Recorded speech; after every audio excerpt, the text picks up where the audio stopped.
16,883 new COVID-19 cases reported yesterday. Aside from 194 imported infections, the rest were local. And of those, the vast majority, over 12,700, were detected through ART, which means the patients displayed mild or no symptoms. Almost 4,000 were detected through PCR tests. Joining me is Professor Teo Yik Ying, Dean of NUS's Swee Hock School of Public Health. Professor, more than 16,000 cases yesterday, over 19,000 the day before. Singapore has never seen such numbers until now. They look dire, but experts like yourself have said time and time again that we shouldn't focus on this top line figure. So beyond that, what's your assessment of our current situation? Thank you for having me. There are certainly many people around me who are and who have been infected with COVID-19 in the past 2 weeks.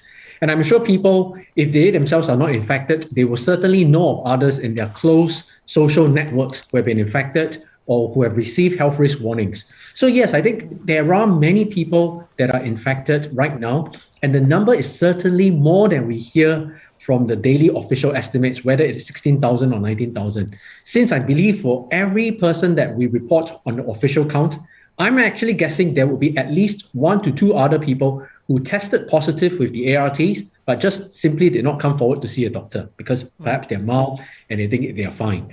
So if we look at the situation in the healthcare settings, there is actually some pressure on the GPs and hospitals. For the GPs, well, they are, and perhaps rightfully so, the first line of defense when people with symptoms like cough, fever, sore throat, and these are the symptoms associated with Omicron infections. So when more people in the community are infected, they do go forward to the GPs for consultation and for treatment. And that's why we start to see a lot of crowding at GPs.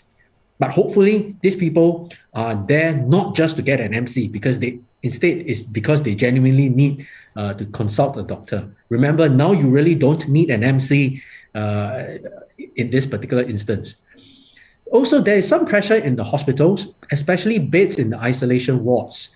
Certainly, we are starting to see an increasing number of people who go to the hospital not because of COVID-19, but when they are there for their treatment of other conditions, the hospital will test these patients and realize that they actually have COVID as well.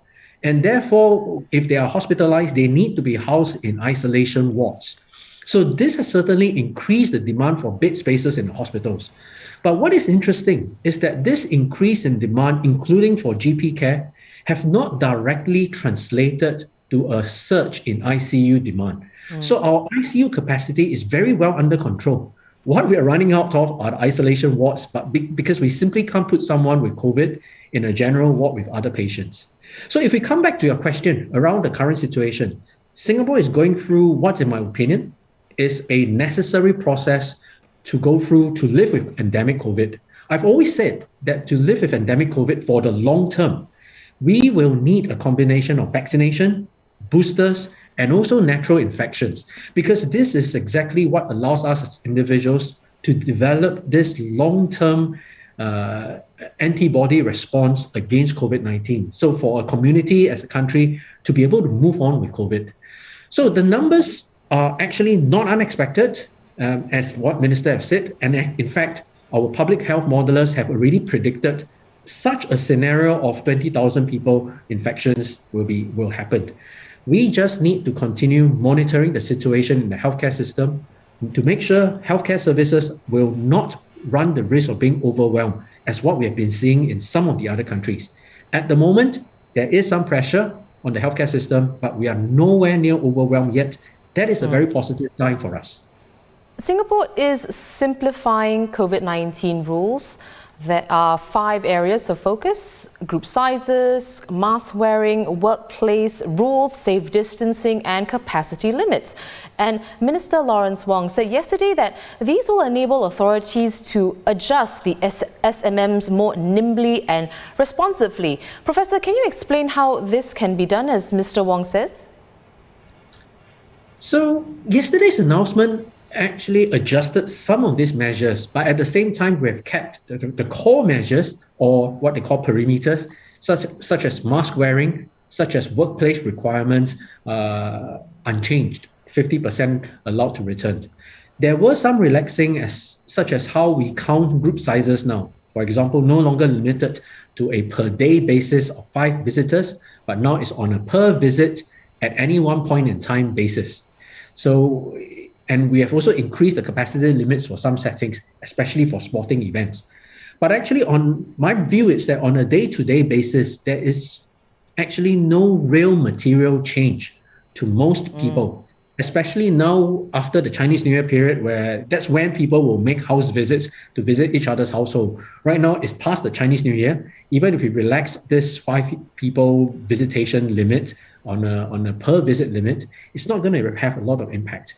And I'm certainly glad to see some of the restrictions around park use, like barbecue pits, which is what I've always talked about, as well as some of the rather awkward requirements of safe distancing, whether it's in indoor settings or in toilets, to be lifted, especially when you're masked, because it's always been debatable whether these requirements were really effective from a public health standpoint, especially when the highly transmissible variants like Delta and Omicron came about. So in terms of how these 5 perimeters really form the framework to adjust the safe management measures nimbly and responsively, my view is that it is more a consolidation of the measures that we have had all along in Singapore. But now we are framed in a manner that hopefully is easier to communicate, easier to understand, less confusing. So, for example, we may decide to relax perimeters around group size, around workplace requirements, but if we keep the perimeter of mask wearing constant, it allows us to decide how to calibrate things. And when we think about nimbleness and agile responses, Singapore actually, we have been very quick to reinforce our measures whenever any threat re-emerges. So whether we frame it as this 5 perimeters or not, I would say we've always been capable of quick responses, just that now we are communicating these measures in a different manner.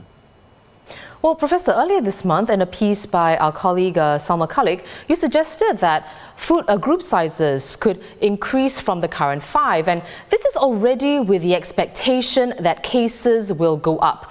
Are you surprised then that the task force made it clear just yesterday that now is not the time to ease rules? Well, I'm not surprised on that front, because I suppose Singapore, we have always been very cautious and conservative when it comes to relaxing restrictions, because I suspect our policymakers don't want a situation where by relaxing too quickly, if the situation turns bad again, especially if it means the hospitals are overwhelmed, then suddenly we see that we need to reinstate the measures or perhaps even introduce stricter measures. And if you contrast how Singapore has chosen to do this cautiously, if we compare against some of the bolder lifting of many measures that we see in a number of European countries and cities, certainly you will think of Singapore as very much risk adverse. I do think, however, that we are not that far away from the point in time that we will start to increase group sizes for socializing, for dining in, even having a much broader lifting of our border control measures. I think it may just be a wait of another few weeks. But if you look at the fact that we now already allow different groups of 5 people to make home visits in the day, you can see that we are moving towards the posture of allowing much freer socializing, but perhaps just not yet.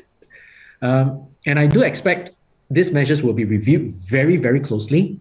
And when we talk about the 5 perimeters, I actually don't see yesterday's announcement really to be about lifting measures, but instead I see it as an early heads up that Singapore will soon be ready to open up more broadly. It's coming soon, but just not immediately.